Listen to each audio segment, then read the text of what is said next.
How's it going, everyone? Welcome back to the podcast with Dylan and I. We're back with another video. This one, we're going to go over the wildcard games that took place this past weekend and do a preview of the divisional round. So, yeah, wildcard week. So, kind of disappointing in terms of entertainment value. The only real close game was Washington and Tampa. The rest of them were kind of disappointing. But start out, I know we both felt really confident with the Chargers that we couldn't have been more wrong with that game. I am shell shocked at what happened in that game. Yeah, I was watching that game and I was just like, wow, wow, am I wrong? I got the wrong score. I said it was gonna be like 31-13, and it was actually the Texans 32-12. So I completely was wrong on that, which is hilarious. But Yeah, I expected the Texans defense to play well, but I did not expect Herbert to throw more picks that game than he did the entire season. And the game started off like I think kind of what we expected it to be like. Like the Texans offense looked like complete shit. It was like low scoring. The Chargers were up, and then that bobbled snap. I don't know what the hell happened after that. That busted coverage. It was like the Texans offense was like the greatest show on turf after that for whatever reason. yeah, there was various plays throughout this game that completely um, ruined momentum for the Chargers, and it was just like one after another. It just kept snowballing. I know the pick six was detrimental to uh, the Chargers moving down the field. And I know Lad McConkey came up big in a couple instances, and then when he was covered, they tried to go to other targets, and it seems like they just couldn't be on the target mark with everyone else. So, what a crazy game! I expected the Chargers to come in and just kind of dominate, and Texans and the home crowd helped them out, and they pulled it through. Yeah, there was yeah, a couple instances even when the at halftime I text you, I was like, all right, I'm getting a little nervous for the Chargers. I'm like the way this game just ended the last like 2 minutes of the half. And then the third quarter they kind of got bailed out. They got that fumble. And then I'm like, okay, here we go. Back on track. Here come the Chargers. And then Greg Roman friggin' that play action pass he called in 4th and 2. I'm like, what are we doing here? I'm like, what are we doing? I'm like, you just got stuffed on 3rd and short, so clearly you're not running it on 4th and short. So you do a play action, so that's question mark number one. And then number two, the second question mark, the main route is short of the sticks to Quentin Johnson. Like, so that was not a great play call, in my opinion. That was just one of many examples where this game was just like drunk. Really weird game. Yeah, yeah, for sure. I actually think that heading into this offseason, the Chargers need to prioritize just another weapon, another option for Justin Herbert. And that can be it could be a tight end, it could be, Tyler Warren, Loveland. It could be one of those guys as a tight end, or you can look other options for receiver. Um, and obviously not a slot guy because I think Lad's definitely there for the Yeah. but I think they need another X receiver, somebody that can, take pressure off of like Lad, take pressure off of other tight ends or whatever they got going on. I think they need to prioritize another star receiver, in my opinion. Well, when that was my immediate thought after the game too. And then, there's the whole thing with Tyreek in Miami. Then I think like the day after or I know like a day before or something, that this game they said Tyreek had a conversation with management. He's going to stay there. I'm like, well, I think he would have been a perfect fit for the Chargers, especially, people with like character issues, like personality issues. It seems like Jim Harbaugh like fixes him right up. So I'm like, all right, well, there you go. Live in LA too, but seems like he's going to stay in Miami. But yeah, I definitely think they need to go out and get a receiver. Because outside of McConkey, Quentin Johnson's like too hot and cold. And then Will Disley sold like twice. He had that second 19 wide open, drop it. And then when they did have momentum, it looks like they were going to maybe score a touchdown, cut it to a one-score game. It friggin' pass bounces right off his hands and gets picked. Yeah, it's funny you say that because when I was watching the draft last year, I was so confused why the Chargers didn't want to take Neighbors. I was really excited though that my Giants got the neighbors pick right the next pick. But I was very confused because I thought that with Mike Williams leaving, and Keenan Allen leaving, and how that offense was different, I thought that they needed a star receiver, and I knew that that was a really deep wide receiver class, which is probably why they took Joe Alt because he was a stud coming into the draft anyway. But having a receiver for for Justin Herbert is essential to his success. And I think that was proven with Keenan Allen and Mike Williams. And I think they have to make a big move this year, whether it's addressing a guy even in the free agency market like T. Higgins, maybe via trade, maybe you just have to get a guy to give Justin Herbert so he has other options to go to besides just Lad because Lad I think had crazy, I mean he had great season. But as a slot guy, I mean it's good, but I think another option would just help out this offense and make it continue to run and roll. Yeah, You can't rely on J.K. Dobbins and Gus Edwards as their injury prone yeah, selves, you know. So yeah. And J.K. Dobbins is a stud this year, but I mean, yeah, he got hurt late in the year. They like Greg Roman's like obsessed with Gus the Bus Edwards for whatever reason. Couldn't really get too much going with him. serviceable guys, but Yeah, a guy that solidifies that offense, whether just makes it good for the long term. Whether it's at a running back position, maybe they can target that in the draft because I know there's a very deep running back class in the draft. I know if you look at receiver, you could look at it via free agency or in the draft. It's a weak wide receiver class this year, relatively, is what I've been seeing. So maybe you could address that in trade. Maybe you could address that in free agency. There's so many options for the Chargers to go into the offseason with and see how they could maneuver their cap space just to see if they can make a run for the Super Bowl. Because I think a lot of people did expect the Chargers to make a little bit of a run at a Super Bowl. I know that I think if they won, they would have versed the Chiefs or something like that. yeah, So, I mean, I think they need to address that, and I think it needs to be addressed very soon because I mean, you have Justin Herbert's contract for the long term, but try to win as soon as you can, for sure. yeah. And then, there's the narrative that Herbert can't play in the playoffs because obviously the first game, the Jags a couple years ago, obviously the 27-0 lead got blown. I thought that was more on Brandon Staley. I mean, Herbert obviously didn't play well at all this game, but I don't think this game the Chargers just, like I said, it was just like a drunk, weird game. I don't even know like who to primarily put the blame on, but I don't think Herbert is like I'll trust him in the playoffs, even though he's like been 0 for 2 so far. Yeah, I mean, it was just a little bit of like those momentum game like switches is what I was talking about. You know, they're on the road in a hostile environment in Houston, um, where a very tough place to play, and they went in there and just completely shit the bed. I mean, let's just be straight up. That's how it was. There was a little switches there in the game that completely ruined the momentum, and I mean, at the end of the day, that's just what the season came down to.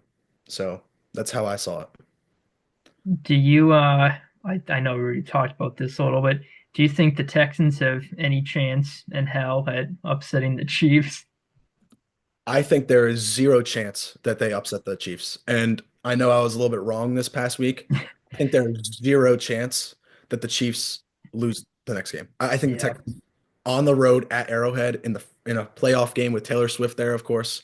I Yeah. think it's gonna be an absolute blowout. I think I might have to take the -8 on the spread. I think it was what it was. Yeah. I think the Chiefs are gonna bulldoze to the Texans. I don't think it's gonna be close. I don't even think I really don't even think Stroud played that good in the against the Chargers. I think a lot. I mean, he used his legs a little bit. He did what he needed to do to get the big first downs, but he did not play good. Like there was, what was it, two pick sixes in this game? One pick six, maybe.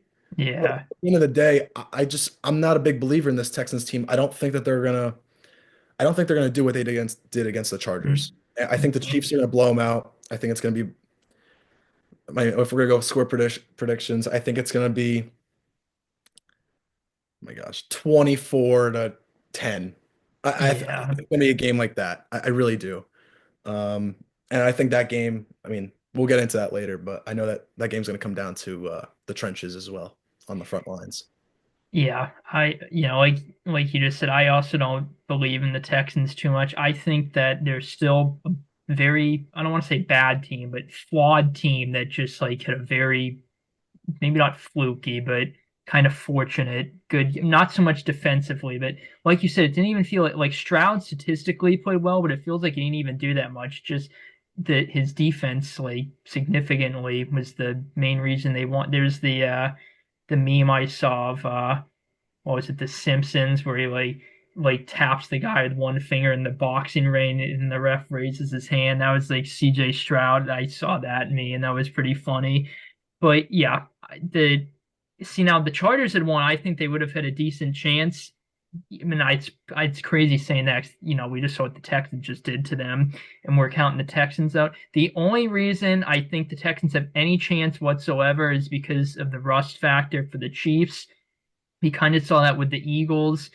Like they did not play a very great game, and the Packers didn't either. But like if the Chiefs have the rust factor, and the Texans defense balls out like it did, that's the only chance I think they have.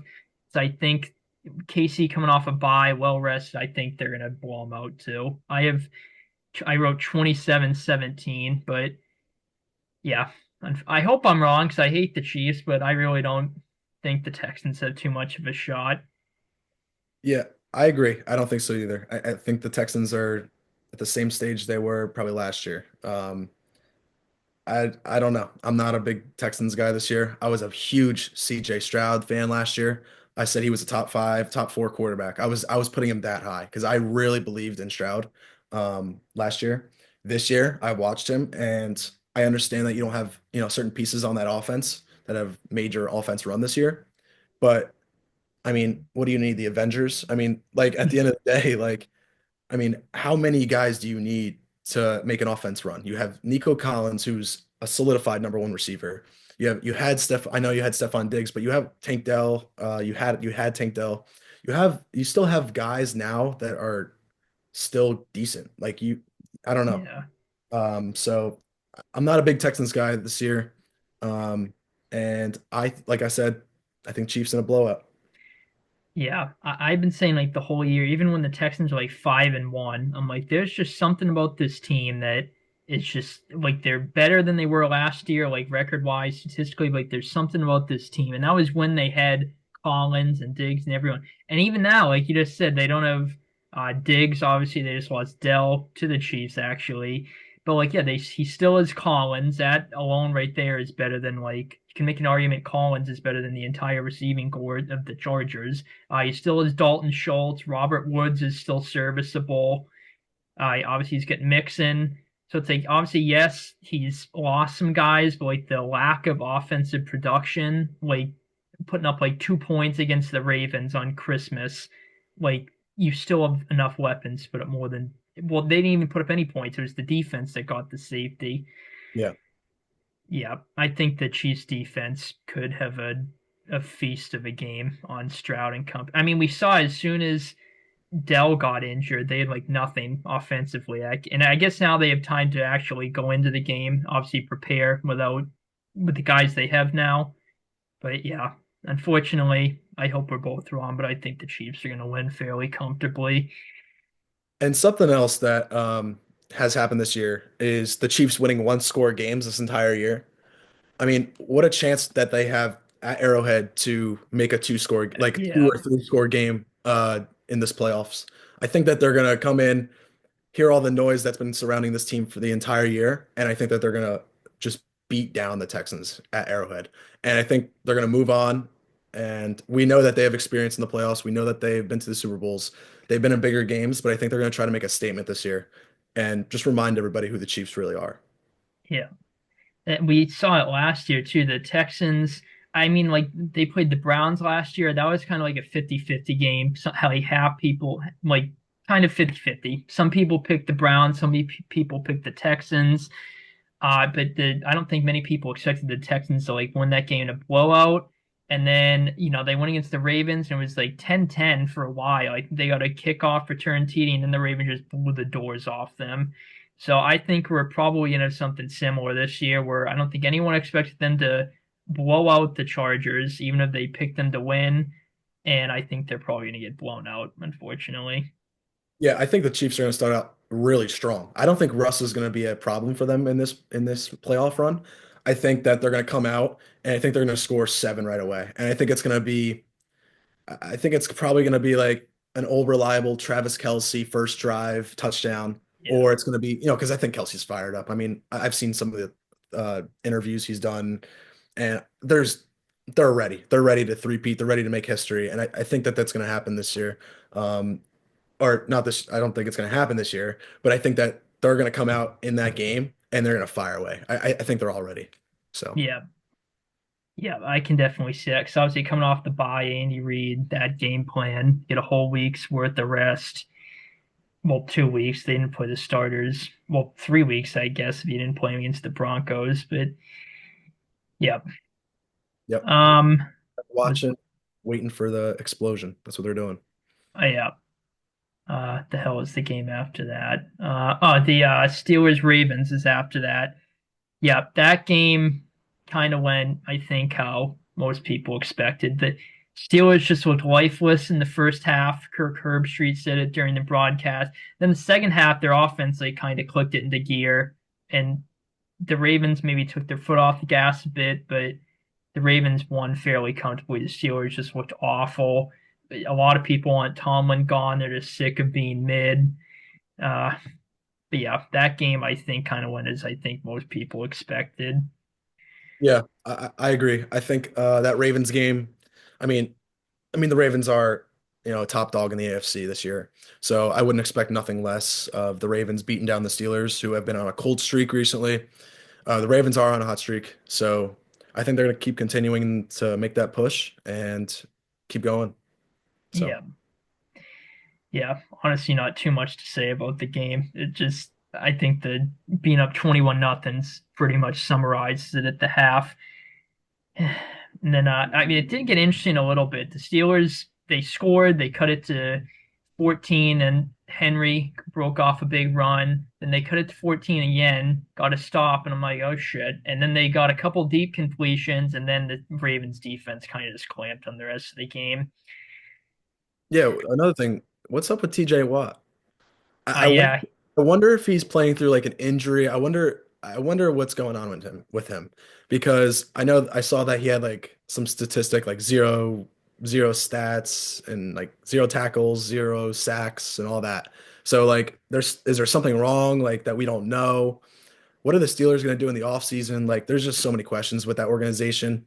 I know that they're at like a huge roadblock. I know they ended out on a 5 game losing streak or something crazy like that, but what are they going to do this free agency period? I mean, both their quarterbacks are free agents. They're not in a spot to pick a quarterback.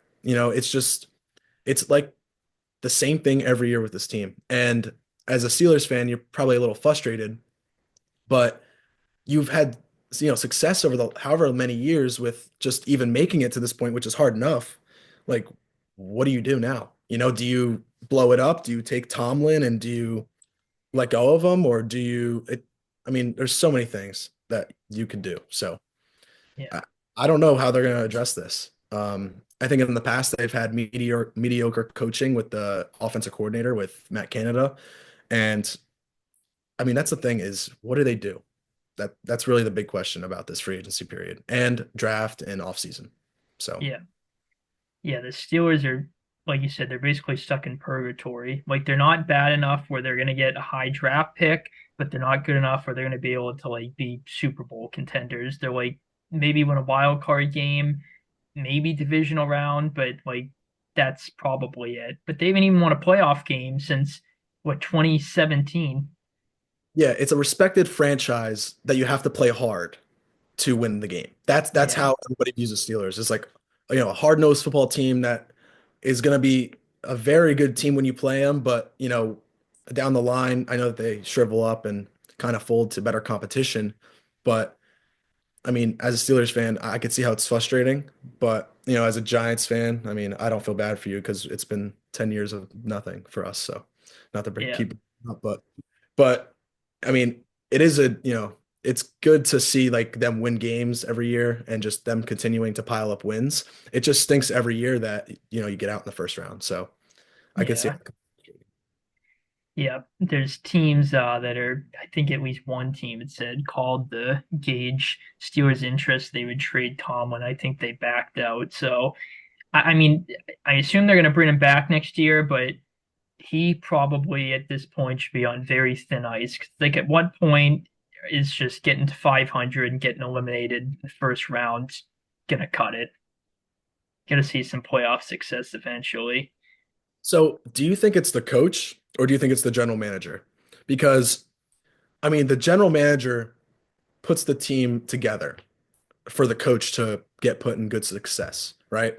So that's the question is it the GM's fault that, are they making a mediocre team?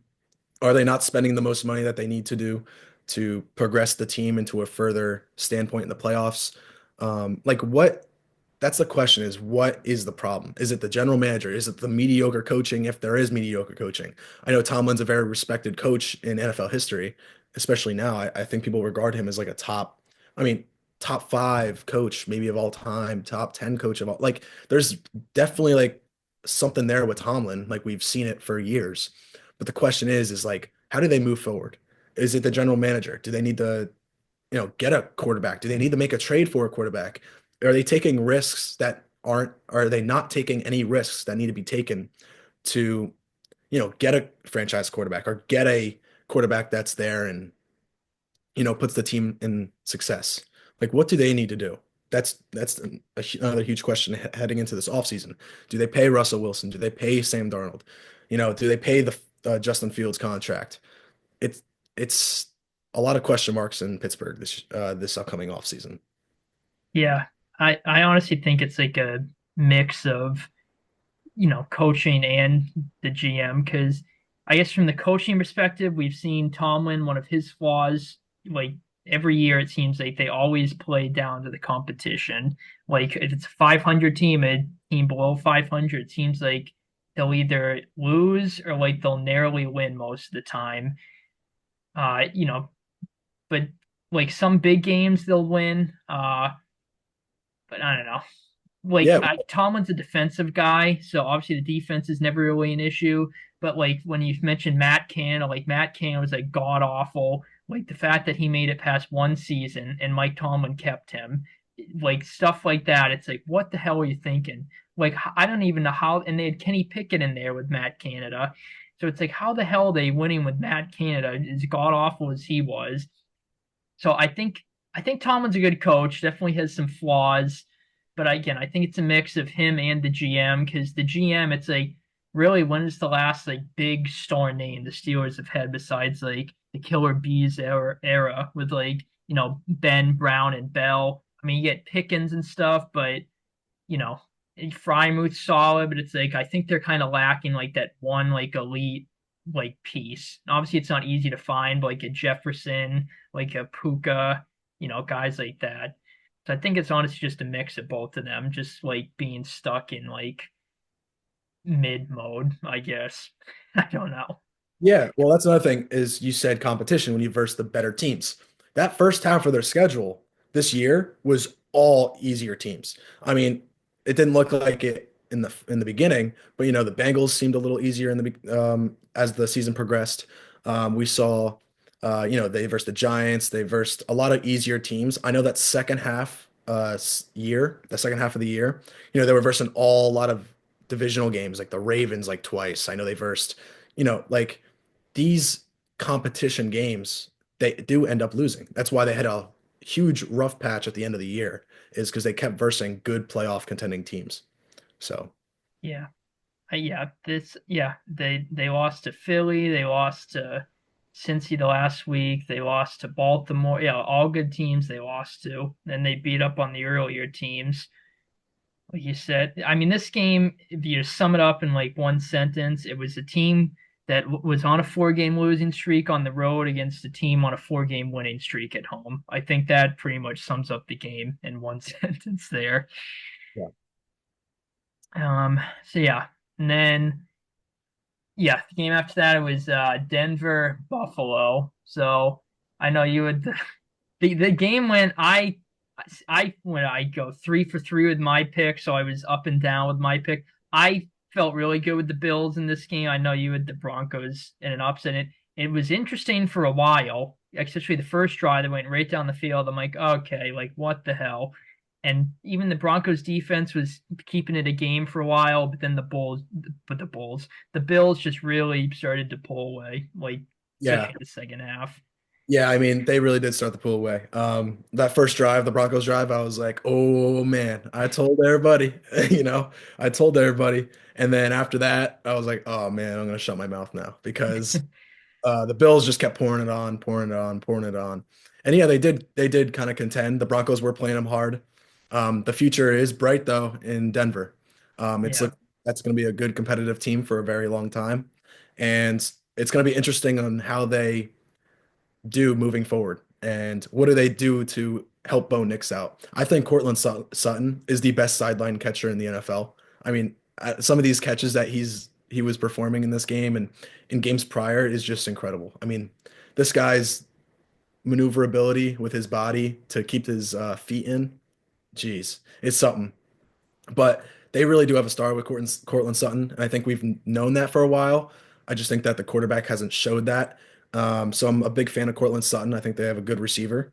Um, do they surround him with another option? Like that's the thing with a lot of these guys and a lot of these contending teams is maybe they do need more weapons to handle with Bo Nix and how's that? I mean, the defenses, hopefully they stay together. And like I said, the Broncos are going to be a good team down the line. The Bills, I mean, they're absolutely Super Bowl contenders if they can get past the Ravens. So that's going to be a hard game for them moving forward, but we'll see how that plays out. And we'll have our predictions for sure very soon with that. Bills yeah, and Ravens. yeah. Good news for the Broncos. Like you said, most of the I think they were either at the bottom or like toward it with dead caps. They're still paying Russell Wilson all that money, so they really couldn't spend a lot this off season. And obviously they overexceeded. I think they have a good amount of cap. They should be in a decent position for the draft. I don't think Vance Joseph is getting head coaching interviews, so I assume he'll be back as the DC. Obviously, Sean Payton staying there. Bo Nix in year two. Sean Payton, I know he's kind of a controversial coach, but I think he's pretty good at developing quarterbacks. So I think the Broncos obviously overexceeded this year. And again, even though they got blown out, I still think it was a massive success to them this year. And I think they'll probably, be even better next year. Yeah, I mean, what a job Sean Payton did this year with Bo Nix. I mean, what a job he did. I mean, he's really a quarterback whisperer. Like he's very good with, putting quarterbacks in the right position to succeed. And I think that showed with in years prior. And man, like I'm very excited about this Broncos team. I'm looking forward to it. Yeah. Yeah. The one thing that this game was like driving me insane was it was the same thing like Kevin O'Connell in the Vikings game or the Vikings Rams game. Like this game, the Broncos are down like 2 scores and they're running the ball at, like first and second down like every play, and so it's third and long every time, and it just friggin' bothered the shit out of me every time. Yeah, yeah. But yeah, it was an interesting game for a while. Then I think as soon as Ty Johnson got that kind of controversial touchdown catch, I'm like, okay, yeah, I'd be shocked if the Broncos came back at this point. Yeah, and that's the thing is like these little plays, like it was a 4th and 2, Ty Johnson down the field catch, and it was a very close catch. They were close to stopping them and turning the tide with that game.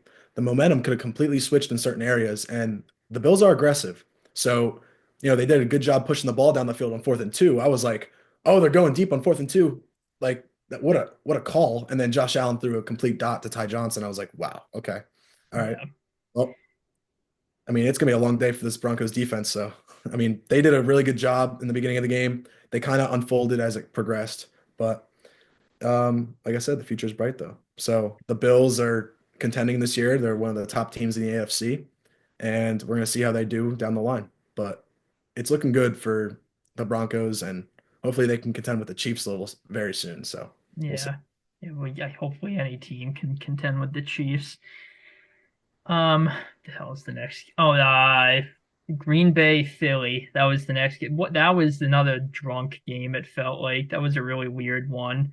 On the first start of the game, fumble. I was like, "Are you serious?" Yeah, Because I'm rooting for and the Packers. I think that was a bad call. To me, Nixon clearly had the ball, but the sky cam was the view that you could see clearly had the ball. But I think for whatever reason, the officials like don't have access to that camera, so like they couldn't overturn it. It's like so the NFL makes how much money? Like billions and billions a year, and the fans in the audience can see that view, but the officials can't. Like that, that's kind of a glaring flaw, but whatever.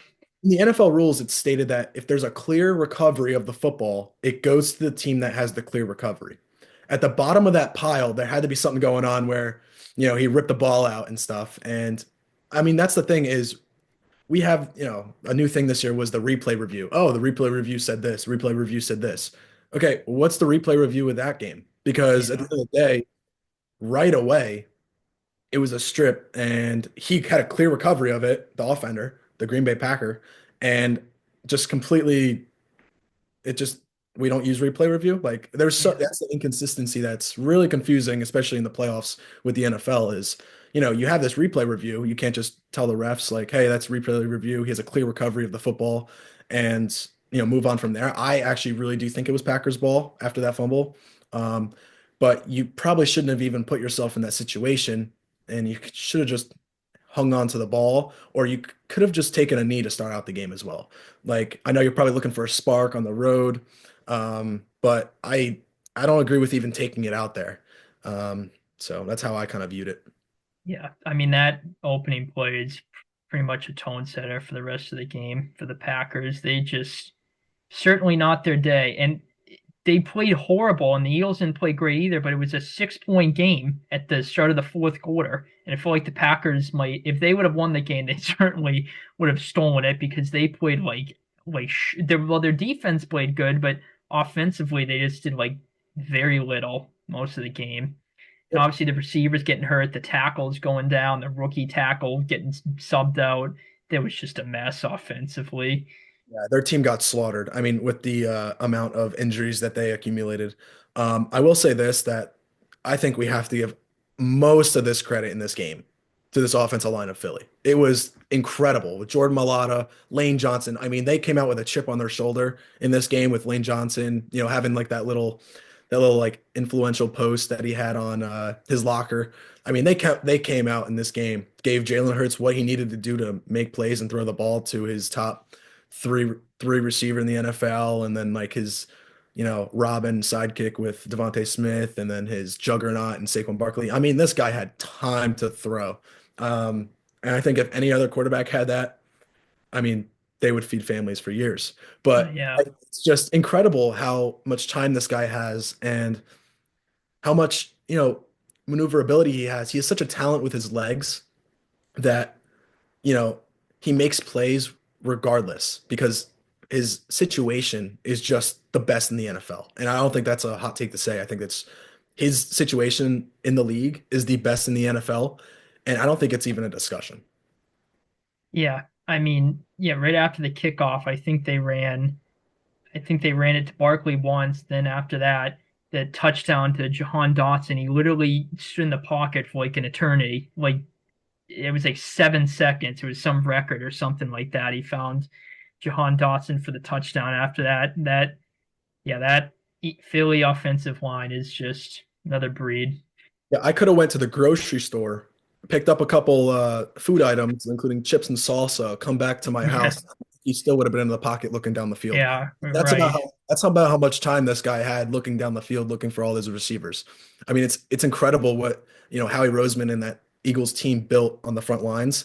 From a former rugby star in Jordan Mailata and an all pro in Lane Johnson, and even replacing a guy like Jason Kelsey on that center position. I mean, what a job they did with Cam Jurgens, I think his name is. Yep. Hmm. I mean, what a stud they got on that front line. I mean, good for them. But Yeah. I mean, they put themselves in situations for Jalen Hurts to succeed, and that team's gonna keep going.